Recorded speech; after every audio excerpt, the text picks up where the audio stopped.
Assalamualaikum warahmatullahi wabarakatuh. Alhamdulillahirabbil alamin wassalatu wassalamu ala asyrofil anbiya'i wal mursalin wa ala alihi washabihi ajmain amma ba'du.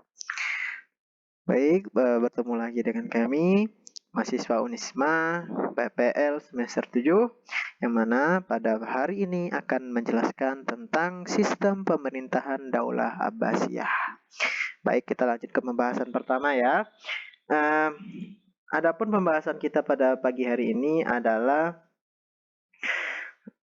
yang pertama adalah pembahasannya tentang pimpinan pemerintahan, yang mana mencakup struktur pemerintahan, terus alurnya bagaimana, dan lain sebagainya. Yang kedua adalah wilayah pemerintahan daripada Daulah Abbasiyah itu sendiri. Yang ketiga ada tanda kebesaran dan kehormatan. Selanjutnya ada angkatan perang, lalu ada Baitul Mal, dan yang terakhir ada kehakiman. Baik, kita lanjut ke pembahasan pertama, yaitu pimpinan pemerintahan. Pimpinan pemerintahan itu adalah dipimpin oleh seorang khalifah sebagai pemimpin tertinggi. Jadi kalau dalam pemerintahan yang berbentuk demokrasi itu dipimpin oleh seorang presiden.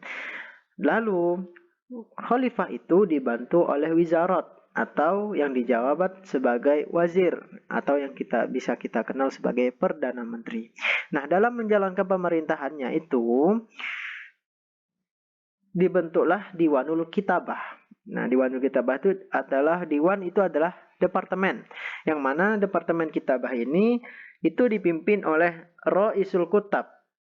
Dan Roisul Kutab itu dibantu oleh beberapa sekretaris. Yang pertama, itu ada Katibur Rosail atau sekretaris urusan persuratan.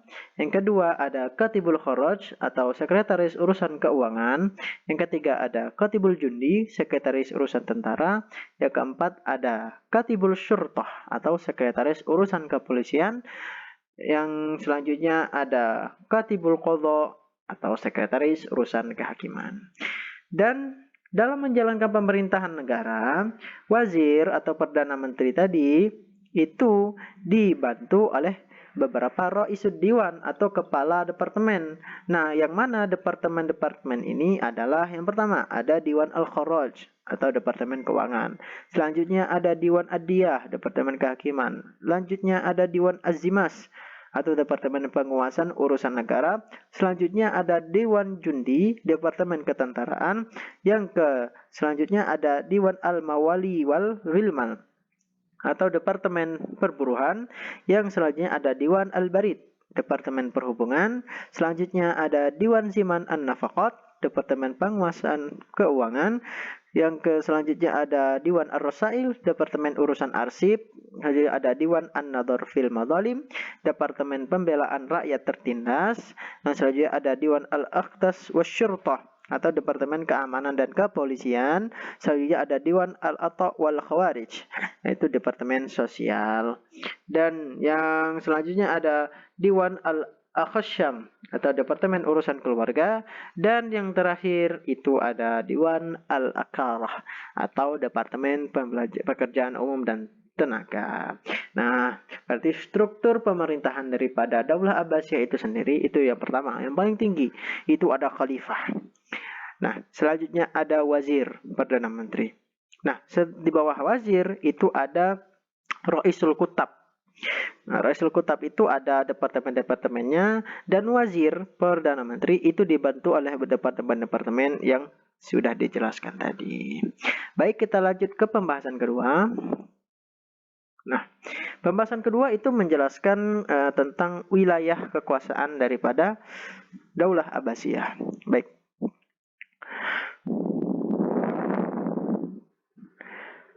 Nah, wilayah kekuasaan.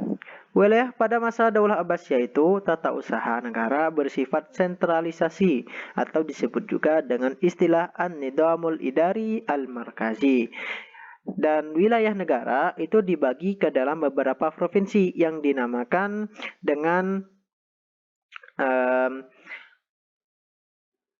imarat. Dan imarat itu dipimpin oleh seorang gubernur yang bergelar amir atau hakim. Lalu imarat pada waktu itu ada 3 macam, yaitu yang pertama imarat al-istifa, yang kedua imarat al-khassah, dan yang ketiga ada imarat al-istilau. Nah, kepala wilayah hanya diberikan hak otonomi terbatas. Nah, yang mendapatkan hak otonomi penuh adalah desa yang disebut al-qurra, dengan kepala desa yang bergelar Syekh al-Quryah. Nah, berikut adalah gambar daripada daerah kekuasaan Daulah Abbasiyah pada masa itu. Baik, kita lanjut ke pembahasan selanjutnya. Ada topik ketiga, tanda kebesaran dan kehormatan. Nah, tanda kebesaran dan kehormatan pada waktu itu adalah untuk menunjukkan kebesaran khalifah. Ditetapkanlah tanda kebesaran dan lambang kehormatan. Nah, tanda kebesaran itu antara lain ada al-burdah, yaitu pakaian kebesaran yang kita kenal sekarang sebagai pakaian dinas.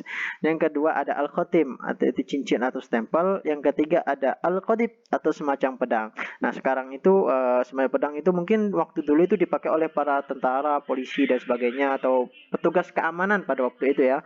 Nah, sekarang mungkin kita bisa lihat ada pistol, senapan, pemukul dan lain-lain sebagainya. Nah, pada waktu itu pada masa Daulah Abbasiyah itu dinamakan al-qadib.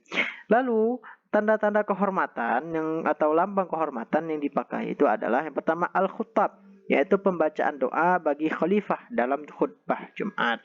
Yang kedua ada as-sikkah, yaitu pencantuman nama khalifah atas mata uang. Terus yang ketiga ada at-tiraz, yaitu lambang khalifah yang harus dipakai oleh tentara, polisi, dan para pejabat. Kita lanjut selanjutnya. Ada topik angkatan perang. Nah, kita membahas angkatan perangnya Daulah Abbasiyah.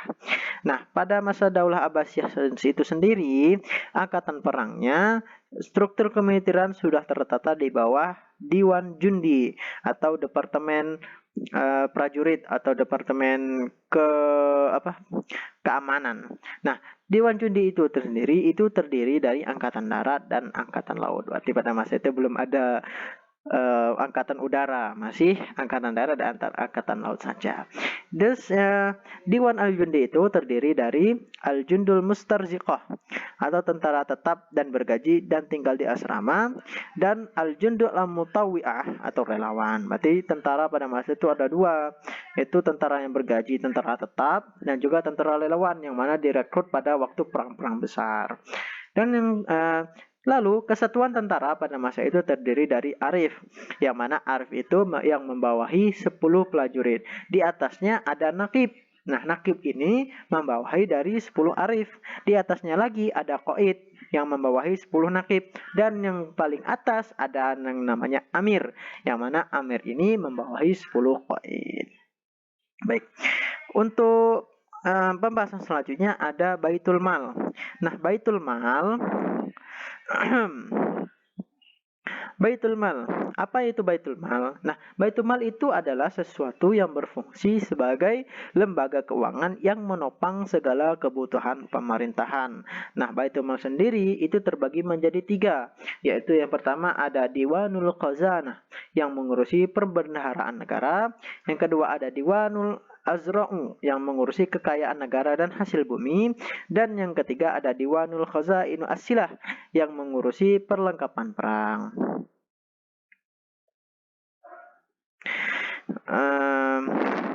Untuk pembahasan selanjutnya ada kehakiman.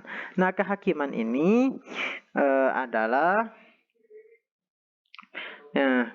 pada masa Daulah Abbasiyah, kekuasaan politik telah mencampuri urusan-urusan kehakiman. Nah, para hakim tidak lagi berijtihad dalam memutuskan perkara, tetapi mereka berpedoman saja pada kitab-kitab madhab 4 atau madhab-madhab lain. Nah, organisasi kehakiman itu juga mengalami perubahan. Antara lain telah dibentuk jabatan penuntut umum atau kejaksaan, di samping telah dibentuk instansi Diwan Qadil Qudah. Nah, pada masa Daulah Abbasiyah tersendiri itu terdapat 3 badan pengadilan. Yang pertama itu adalah Al-Qada'u, yang hakimnya bergelar al-qadi. Nah, tugasnya mengurus segala perkara yang berhubungan dengan agama pada umumnya. Jadi pada waktu itu al-qadi ini adalah sebagai sekarang itu kiai lah gitu bahasanya. Al-qadi atau orang yang memutus perkara agama gitu kan. Misal ada perkara-perkara yang berurusan dengan agama seperti misalnya sholat, zakat, haji dan lain sebagainya, itu al-qadi yang bertugas mengurusnya. Terus yang kedua ada al-hisbah yang hakimnya bergelar al-muhtasib. Tugasnya itu menyelesaikan perkara-perkara yang berhubungan dengan masalah-masalah umum dan tindak pidana yang memerlukan pengurusan segera seperti pencurian, perampokan dan lain sebagainya. Dan yang terakhir ada an-nadhar fil madzalim yang hakimnya bergelar sahibul atau qadil madzalim. Nah, tugas daripada sahibul atau qadil madzalim itu menyelesaikan perkara-perkara banding dari kedua pengadilan agama.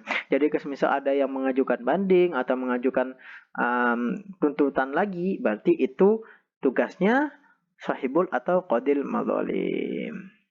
Baik, mungkin itu materi kita pada hari ini. Semoga adik-adik bisa menangkap dan mencerna lalu memahami apa yang telah saya sampaikan. Lebih dan kurangnya saya mohon maaf. Wabillahi taufiq wal hidayah. Wassalamualaikum warahmatullahi wabarakatuh.